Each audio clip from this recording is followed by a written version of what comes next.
আজ আমরা এমন এক ভিলেন হওয়ার পিছনের কারণগুলো জানবো, যেগুলো জানার পর ওই ভিলেনকে আপনারা আর ভিলেন হিসেবে নয় বরং হিরোর চোখে দেখবেন। তার করা হাজার একটা খারাপ কাজের কথাও আপনারা ভুলে যাবেন। তার প্রতি আপনাদের করুণা হবে, ভালোবাসা জন্ম নেবে, কিন্তু ঘৃণা নয়।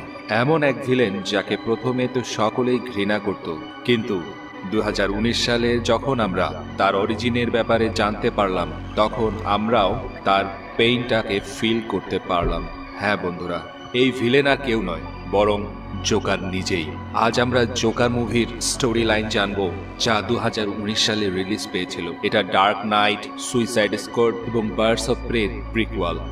এর IMDb রেটিং 8.5 আউট অফ 10। আর হ্যাঁ বন্ধুরা, এই জোকার ক্যারেক্টার সম্পর্কে আরো বিস্তারিত জানার জন্য এই ভিডিওটির লাস্ট পর্যন্ত অবশ্যই দেখবেন, কারণ লাস্টে আমি এ ব্যাপারে বিস্তারিতভাবে আলোচনা করব।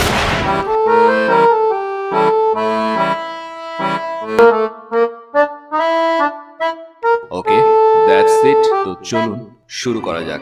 এই কাহিনী সেই সময়ের যখন জোকার এত ক্রুয়েল ছিল না। সেও আর 5টা নর্মাল মানুষের মতোই এই পৃথিবীতে সার্ভাইভ করার চেষ্টা করছিল। তবে এখানে পুরোপুরি সে একা ছিল এবং ডিভাস্টেটেড ছিল। সে তার মায়ের সাথে বাস করত। তার নাম ছিল আর্থার ফ্লেক্স। এই মুভিটি পুরোপুরি আর্থার ফ্লেক্সের উপরেই ডেডিকেটেড। অর্থাৎ আর্থার ফ্লেক্স কিভাবে জোকারে পরিণত হলো তাই এই মুভিতে আমরা জানতে পারবো।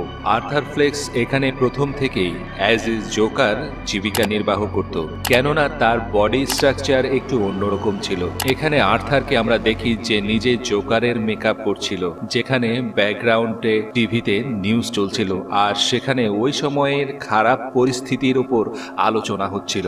জিনিসপত্রের দাম এতটাই বেড়ে যাচ্ছিল যে চারিদিকে প্রচুর পরিমাণে দুর্ঘটনা ঘটছিল, সবাই অসহায় হয়ে যাচ্ছিল। আর এর সুতা শুধুমাত্র ধনী লোকদের হাতেই ছিল, কেননা তাদের কাছে টাকা আছে, যা দিয়ে সত্যকে মিথ্যা এবং মিথ্যাকে সত্য করা পসিবল। ফলে ধনীরা আরো ধনী হচ্ছিল এবং গরিবদের বেঁচে থাকাটা অনেক কষ্টকর হয়ে যাচ্ছিল। আর্থারও ওই গরিবদের তালিকায় পড়ে। যাই হোক, ওই দিন সে রোডে অ্যাডভার্টাইজারের কাজ করছিল, যেখানে কিছু বিগড়ে যাওয়া ধনীর ছেলেরা এসে এবং তার ব্যানার নিয়ে পালিয়ে যায়। আর্থারও তাদের পিছু করে, যেখানে এক গলিতে নিয়ে ওই ছেলেগুলো ব্যানারটিকে ভেঙে ফেলে এবং আর্থারকেও অনেক মারধর করে। তাদের মতে আর্থারের এতটুকুও মনোবল নেই যে সে ফাইট ব্যাক করতে পারবে। আসলে আর্থার এখানে অনেক শান্ত এবং সরল প্রকৃতির মানুষ ছিল, যে গুণগুলোকে সকলে তার দুর্বলতা হিসেবে ধরে নিত। এর পরের দৃশ্যে আমরা এক সাইকিয়াট্রিকের সাথে আর্থারকে পরামর্শ করতে দেখি। অ্যাকচুয়ালি এখানে আর্থারের কিছু মানসিক সমস্যাও ছিল। সে যে কোনো সিরিয়াস মোমেন্টে হাসি থামাতে পারত না। যে মোমেন্টে সাধারণ মানুষেরা স্ট্রেস নেয়, ভয় পায় বা কান্না করে, সেই মোমেন্টে আর্থার হাসত। এখানে সাইকিয়াট্রিক তার লেখা জার্নাল দেখতে চাইলে সে জার্নাল তো নয়, বরং তার লেখা একটি জোকসের বই দেখায়, যেখানে জোকস হিসেবে লেখা ছিল, I hope my death makes more sense than my life. অর্থাৎ আমার মৃত্যু যেন আমার জীবনের থেকে ভালো হয়। এতেই বোঝা যায় যে আর্থার কি পরিমাণ ডিপ্রেস ছিল। এখানে এই সাইকিয়াট্রিক সেশনে তার কোনো উপকার হচ্ছিল না, কেননা এই সাইকিয়াট্রিকরা তাকে কোনো টাকার বিনিময়ে দেখতো না, বরং গভর্নমেন্ট দ্বারা গরিবদের জন্য এটি একটি ফ্রি সেশন ছিল, যে কারণে সাইকিয়াট্রিকরাও গুরুত্ব সহকারে তাদেরকে দেখতো না। আর্থার এখানে ঔষধ বাড়িয়ে দিতে বললে ডক্টর জানায় যে তার উপর অলরেডি 60টা মেডিসিন চলছে, and that's more than enough. Arthur সেখান থেকে ফিরছিল, যেখানে বাসে এক প্যাসেঞ্জারের ছোট্ট বাচ্চাকে হাসানোর চেষ্টা করে সে, কেননা সে তো একজন জোকার ছিল। কিন্তু প্যাসেঞ্জার আর্থারকে ভুল বোঝে এবং রেগে যায়। আর এমন অপ্রস্তুত সিচুয়েশনে আর্থারের আবারও হাসি শুরু হয়ে যায়। আর এমন পরিস্থিতির জন্য সে সবসময় তার কাছে একটি কার্ড রাখত, যেখানে তার মেন্টাল কন্ডিশনের জন্য সরি লেখা ছিল। সে ওই কার্ডের সাহায্যে কোনো মতে সেই সিচুয়েশন থেকে বেরিয়ে আসে। সে বাড়িতে ফেরে, যেখানে তার মা পেনি ফ্লেক্স তাকে প্রশ্ন করে যে সে মেল বক্স চেক করেছে কিনা। এখানে আর্থারের মা আসলে বেড রিডেন ছিল। সে বহু বছর ধরে এই শহরের মেয়রকে মেইল করে যাচ্ছিল। মেয়রের নাম থমাস ওয়েন। আর থমাস ওয়েন আসলে কে তা আমরা সকলেই জানি। যারা জানেন না তারা ভিডিওর সামনেই জানতে চলেছেন। এখানে আর্থারের মায়ের মতে থমাস ওয়েন অনেক ভালো লোক ছিল। এখানে আর্থারের মায়ের মতে মেয়র অনেক ভালো লোক ছিলেন এবং সে যেহেতু মেয়রের বাসায় আগে কাজ করত সেহেতু সে আশা করছিল যে তাদের এই দুর্দিনে মেয়র তাদের পাশে দাঁড়াবে। কিন্তু আর্থার জানতো যে তা কখনোই সম্ভব নয়। যদি মেয়র থমাস ওয়েনের পাশে দাঁড়ানোই থাকতো তাহলে এতদিনে সে মেইলের উত্তর দিত। এরপর আর্থার তার মায়ের সাথে বসে টিভিতে মোরে ফ্রাঙ্কলিনের শো দেখছিল। আর্থার মোরে ফ্রাঙ্কলিনের ফ্যান ছিল। আর্থার তাকে নিজের লাইফের আইডিয়াল মানত এবং আলাদা রকমের এক সম্মানের স্থানে তাকে রাখত। এখানে সে কিছু সময়ের জন্য খোলা চোখে স্বপ্ন দেখে যে সে মোরে ফ্রাঙ্কলিনের শোতে গিয়েছে এবং মোরে তাকে অ্যাপ্রিসিয়েট করছে, কিন্তু এ তো শুধুমাত্র স্বপ্নই ছিল। বাস্তবে আর্থারের তো শো এর টিকিট কেনার টাকাও ছিল না। ইভেন তার তো নিজের জন্য একটি নতুন জুতা কেনারও পয়সা নেই। এদিকে ওই অ্যাডভার্টাইজমেন্টের টাকাও সে পায়নি যে অ্যাডভার্টাইজমেন্ট করতে গিয়ে সেই ছেলেগুলোর হাতে সে মার খেয়েছিল। এখানে তার এক ফ্রেন্ড রেন্ডাল আসে এবং এই ঘটনার ব্যাপারে কষ্ট প্রকাশ করে আর্থারকে একটি গান দেয় কাছে রাখার জন্য ফর সেফটি ইস্যু। প্রথমে তো আর্থার এটা নিতে চাইছিল না, পরে রেন্ডালের জোর করাই সে নিজের কাছে এই গানটি রেখে দেয়। এরপর তাকে তার বস রুমে ডেকে পাঠায় এবং ওই ব্যানার নষ্ট হওয়ার জন্য বেশি কথা শোনায় এবং ওই মান্থের স্যালারিও তাকে দেওয়া হবে না বলে জানায়। এতে করে আর্থার আরো ভেঙে পড়ে। প্রেশার, টেনশন এবং স্ট্রেসে তার মাইন্ড স্ট্রেস নষ্ট হয়ে যাচ্ছিল। এখানে এই জিনিসটা খুব সুন্দরভাবে ফুটিয়ে তোলা হয়েছে। সেখান থেকে বাড়ি ফেরার সময় লিফটে আর্থারের সাথে সামারার দেখা হয়। বন্ধুরা, এটা তার রিং মুভির সামারা না। এই মুভিতে এই মেয়ের নাম বলা হয়নি, সো আমরা তাকে সামারা বলেই ডাকবো। সামারা তার মেয়েকে নিয়ে আর্থারের বিল্ডিংয়েই থাকতো। তার হাজবেন্ড ছিল না। আর্থারের তাকে ভালো লাগে। এদিকে পেইনি বারবার থমাসের মেইলের ব্যাপারে জিজ্ঞেস করায় আর্থারের মাথা আরো খারাপ হয়ে যাচ্ছিল। পরের দিন আমরা দেখি আর্থার চুপি চুপি সামারার পিছু করছিল।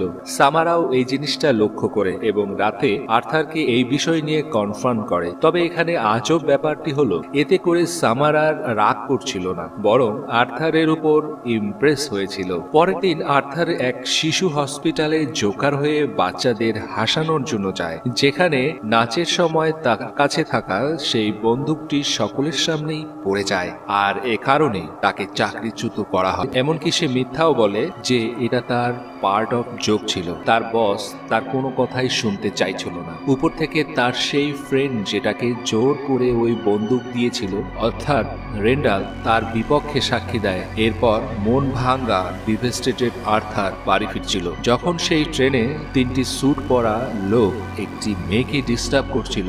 আর এসব দেখে আর্থারের আবার সেই অসুখের কারণে হাসি শুরু হয়ে যায়। ওই লোক তিনজন মনে করে আর্থার তাদের দেখে হাসছে। তারা রেগে আর্থারকে মারা শুরু করে আর আর্থার তাদের বোঝাতে চাচ্ছিল বাট পারছিল না।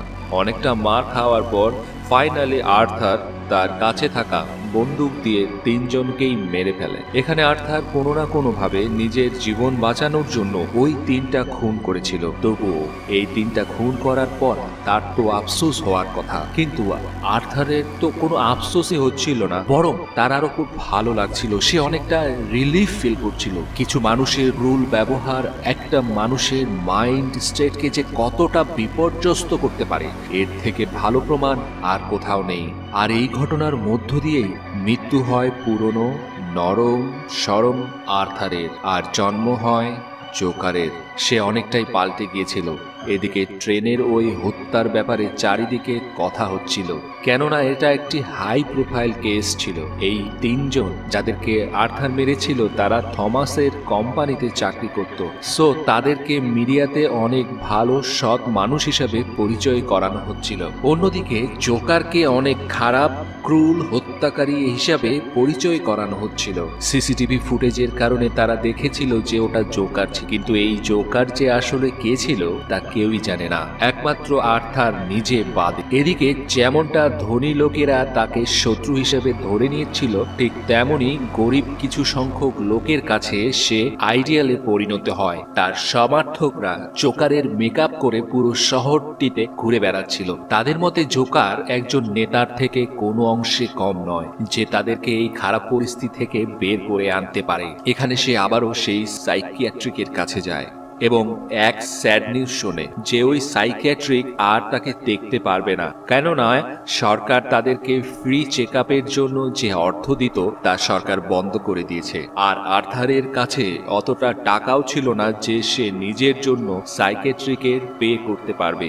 যদিও আমরা জানি যে তার এই সাইকিয়াট্রিক সেশনে কোনো উপকারই হচ্ছিল না, কিন্তু সাইকিয়াট্রিক সেশন বন্ধ হওয়ার কারণে তার ওষুধও বন্ধ হয়ে যায়, ফলে তার হাসির রোগটি আরো বেড়ে যায়। যে কারণে একদিন স্ট্যান্ড আপ কমেডিয়ান হিসেবে ব্যাক স্টেজে ওঠার পর তার নানা রকম হিউমিলেশনের শিকার হতে হয়, কেননা সে তার হাসি কোনোভাবেই কন্ট্রোল করতে পারছিল না নার্ভাসনেসের কারণে। এখানে বাড়িতে ফিরে তার মা আবারও তাকে একটি মেল দিতে বলে থমাসের উদ্দেশ্যে পোস্ট করার জন্য, কিন্তু এইবার প্রথমবারের মতো আর্থার তার মায়ের লেটার খুলে দেখে এবং তা পড়ে আর্থার জানতে পারে যে আর্থার আর কারো নয়, বরং থমাস উইনের ছেলে। এখানে থমাস হলো ব্রুস উইনের বাবা, অর্থাৎ আমাদের ব্যাটম্যানের বাবা। আর এখানে ব্যাটম্যানের বাবাই ছিল আর্থার, অর্থাৎ জোকারের বাবা। বেসিক্যালি জোকার এবং ব্যাটম্যান দুজনই ভাই ছিল। থমাস এবং আর্থারের মা পেনির মধ্যে রিলেশনশিপ ছিল, কিন্তু পেনি গরিব হওয়ায় সে মিউচুয়ালি আলাদা হয়ে যায়, কেননা সমাজ তাদের ভালোবাসা মেনে নিত না। পেনির কাছ থেকে এই সব কিছু শুনে আর্থার সরাসরি যায় থমাস উইনের সাথে দেখা করতে। এখানে ছোট ব্রুস উইনকেও দেখানো হয় যে বড় হয়ে ব্যাটম্যানে পরিণত হবে। আর্থার এখানে ব্রুসকে হাসানোর চেষ্টা করে। এই দৃশ্যটা সত্যি অনেক হার্ট টাচিং ছিল। জাস্ট ইমাজিন, এরাই আগামীতে ডার্ক নাইটে একজন আরেকজনের শত্রুতে পরিণত হবে। যাই হোক, এখানে থমাসের এক সহকারী আর্থারকে ব্রুসের সাথে দেখে ফেলে এবং আর্থারের মাকে পাগল বলে তাকে সেখান থেকে চলে যেতে বলে। এতে করে আর্থারের রাগ ধনীদের প্রতি আরো বেশি বেড়ে যায়। এসবের পর আর্থার বাড়িতে পৌঁছে দেখে তার বাড়ির সামনে অ্যাম্বুলেন্স, তার মা অসুস্থ হয়ে পড়েছে, আর আর্থারও তাদের সাথে হসপিটালে যায়। কিন্তু এখানে স্পষ্টভাবে বোঝা যাচ্ছিল যে মায়ের অসুস্থতাই আর্থারের যতটা খারাপ লাগার কথা ছিল ততটা খারাপ আর্থারের লাগছে না। এর কারণ হলো তার মধ্য থেকে আস্তে আস্তে ভালোবাসা বা আবেগ এই সব কিছু নষ্ট হয়ে যাচ্ছে। এখানে হসপিটালে দুজন পুলিশ তার সাথে দেখা করতে আসে। তারা ওই ট্রেনের হত্যাকাণ্ডের তদন্ত করছিল, আর এই তদন্ত করতে করতে এক সময় তারা আর্থারের বাড়িতে পৌঁছায়, কিন্তু সেখানে আর্থার অনুপস্থিত ছিল। সে তখন থমাসের সাথে দেখা করতে গিয়েছিল, আর তার অনুপস্থিতিতে তারা আর্থারের মা পেনিকে এই সকল প্রশ্ন করে, যে কারণে পেনি অসুস্থ হয়ে পড়ে। আর তার এখনকার এই অবস্থার জন্য দায়ী ওই দুইজন পুলিশ। এখানে আর্থারের এই দুঃসময়ের সময় সামারাও তার সাথে ছিল। সামারা কফি আনতে যায় যখন আর্থার দেখে মোরে ফ্র্যাঙ্কলিন আর্থারের সেই স্ট্যান্ড আপ কমেডি ক্লিপকে কাজে লাগিয়ে তার রোগ নিয়ে হাসি ঠাট্টা করছে, উপহাস করছে। এখানে মোরে ফ্র্যাঙ্কলিন সকলের সামনে on television as a comedian হিসেবে আর্থারকে অপমানও করে। এতে করে আর্থার মানসিকভাবে আরো বেশি ক্ষতিগ্রস্ত হয়। সে যাকে জীবনের আইডিয়াল মনে করত সেই সকলের সামনে তাকে অপমান করছে। একবারও আর্থারের রোগের ব্যাপারে জানার প্রয়োজনও মনে করছে না। এতে গেল ধনীদের ব্যাপার। অন্যদিকে গরিবদের মধ্যে থেকে জোকারের সাপোর্টাররা ধনীদের বিরুদ্ধে পথে নেমে যায়। নিজের পক্ষে এতটা সাপোর্ট দেখে প্রথমবারের মতো আর্থারের মনে হয়েছিল যে সেও এই পৃথিবীতে এক্সিস্ট করছে, তার লাইফেরও সেন্স তৈরি হয়েছে। সেই জিনিসগুলোকেই এনজয় করা শুরু করে, আর একটি নামি দামি সিনেমা হলে কর্মচারী হিসেবে প্রবেশ করে, যেখানে চার্লি চ্যাপলিনের মুভি চলছিল।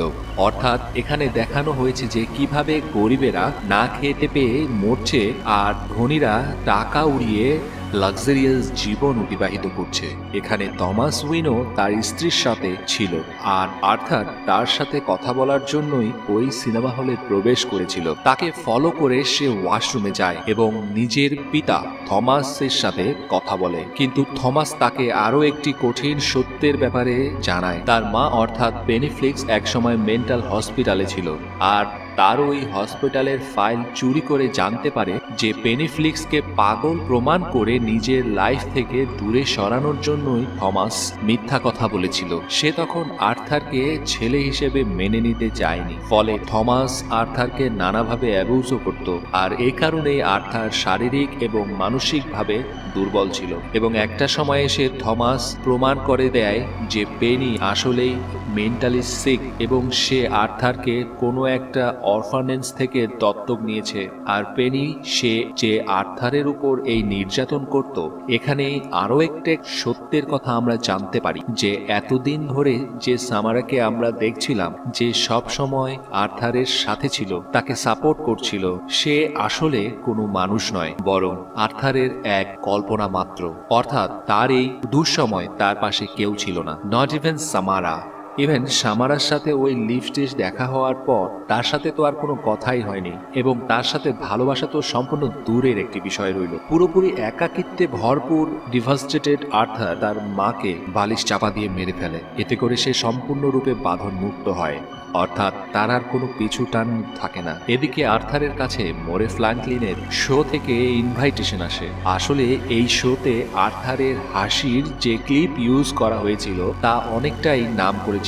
সো টিআরপি বাড়ানোর জন্য তারা আর্থারকে এই শোতে ডাকে। আর্থার তো সারা জীবন এই সুযোগের জন্যই ওয়েট করছিল, কিন্তু সে এখন আর আগের মতন মাইন্ড অফ স্টেটে নেই। এর উপরে আবার সে যখন বুঝতে পারে যে আসলে তাকে সেখানে তার নিজের ট্যালেন্টের জন্য নয়, বরং তার ভাইরাল হওয়া সেই হাসির ওই ক্লিপটিকে কাজে লাগিয়ে তাকে কাইন্ড অফ অপমান করার জন্য সেখানে ডাকা হচ্ছে, তখন তার সহ্যের সেই সকল সীমা অতিক্রম হয়ে যায়। সে নিজেকে ফ্রিজে আটকে রেখে কষ্টও দেয়, তবুও সে হার মানে না। সে নিজেকে ওই শোর জন্য প্রস্তুত করে, সে একটু প্র্যাকটিস করে, ক্লাউনের মেকআপ শুরু করে।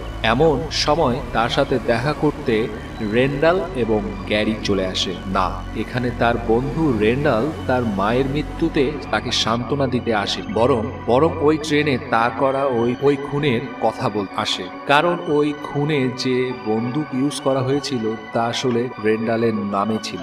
এখানে আর্থারের রাগের সহ্যের সবকিছু সীমা অতিক্রম হয়ে যায়। তার তো কোনো ভালো বন্ধুও ছিল না। এখানে আর্থার এক সিজারের সাহায্যে রেন্ডালকে ব্রুটালি খুন করে, কিন্তু গ্যারিকে সে কোনো কিছুই বলে না, কারণ গ্যারি তার সাথে কখনো খারাপ ব্যবহার করেনি। কিন্তু একটি ব্যাপার থেকে যায়, গ্যারি তো সাক্ষী, সে তো নিজের চোখেই এই হত্যাকাণ্ডটি দেখলো, তাহলে আর্থার তাকে কেন ছেড়ে দিবে? কিন্তু আর্থার তবুও তাকে ছেড়ে দেয়, কেননা আর্থারের মনে আর কোনো ভয় ছিল না। তার মাইন্ড, তার ভালোবাসা, ভয় সবকিছুর ঊর্ধ্বে চলে গেছিল। তার মনে কোনো ইমোশনই আর বেঁচে ছিল না। আর এখানে সেই আইকনিক সিনটা আসে যেখানে আর্থার তার শোয়ের জন্য পুরোপুরি রেডি হয়ে বের হয়, আর এখানে সে তার ফিলিংস, তার ইমোশনস এক নাচের মাধ্যমে বের করে। এই ডান্সটি যেমন করুণ ছিল, ঠিক তেমনি একটি সিম্বলও ছিল যে আর্থার এখন পুরোপুরি জোকারে পরিণত হয়ে গিয়েছিল। এখানে ওই পুলিশ দুজনও তার পিছু করতে করতে একটি ট্রেনে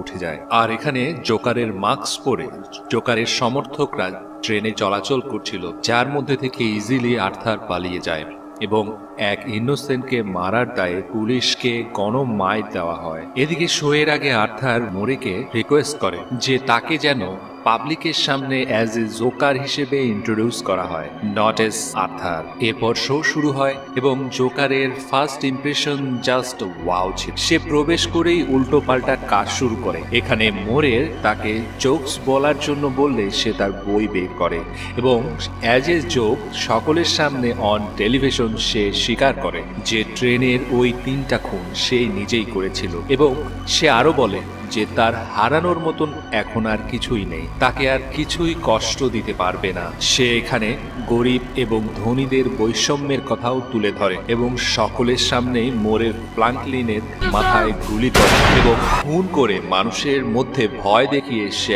আজবভাবে হাসছিল। এই ঘটনার পর আর্থারকে পুলিশ কাস্টডিতে নেওয়া হয়, তবে তাকে থানায় নেওয়ার সময় সে খেয়াল করে যে তার সাপোর্টাররা অলরেডি পুরো রাস্তা জুড়ে দাঙ্গা শুরু করেছে। অর্থাৎ কিছু মানুষ এখনো চাইছিল না যে আর্থারের শাস্তি হোক। সেখান থেকে কিছু সাপোর্টাররা একটি অ্যাম্বুলেন্স নিয়ে পুলিশের গাড়িতে আঘাত করে আর্থারকে মুক্ত করে বেরিয়ে নিয়ে আসে তারা। এখানেও ওই অ্যাক্সিডেন্টের কারণে আর্থারের মুখ দিয়ে রক্ত বের হয়। সে তার রক্ত দিয়ে তার মুখে স্মাইলে পরিণত করে। অন্যদিকে জোকার রূপী এক ছিনতাইকারী ব্রুসের সামনে থমাস ওয়েন এবং তার স্ত্রীকে মেরে ফেলে।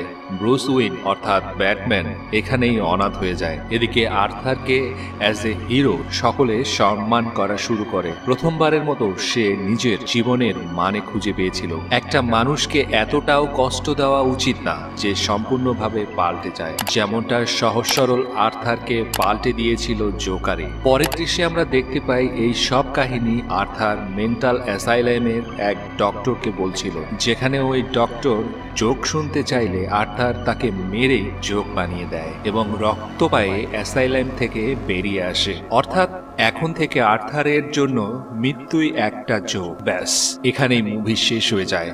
এর সিকুয়েল অর্থাৎ ডার্ক নাইটে আমরা ব্যাটম্যান এবং জোকারকে সামনাসামনি লড়াই করতে দেখতে পাই। কোনো মানুষের কাছ থেকে এতটাও কেড়ে নিও না যাতে আর তার হারানোর কিছুই না থাকে। তার জীবনটাকে এতটাও দুর্বিষহ করে দিও না যে তার মৃত্যুকে আর ভয় না লাগে। তাহলে সে তার অস্তিত্ব হারিয়ে ভয়ানক এক রূপ ধারণ করবে। অপরাধ করেই সে তার প্রতি হওয়া অন্যায়ের বিচার করবে।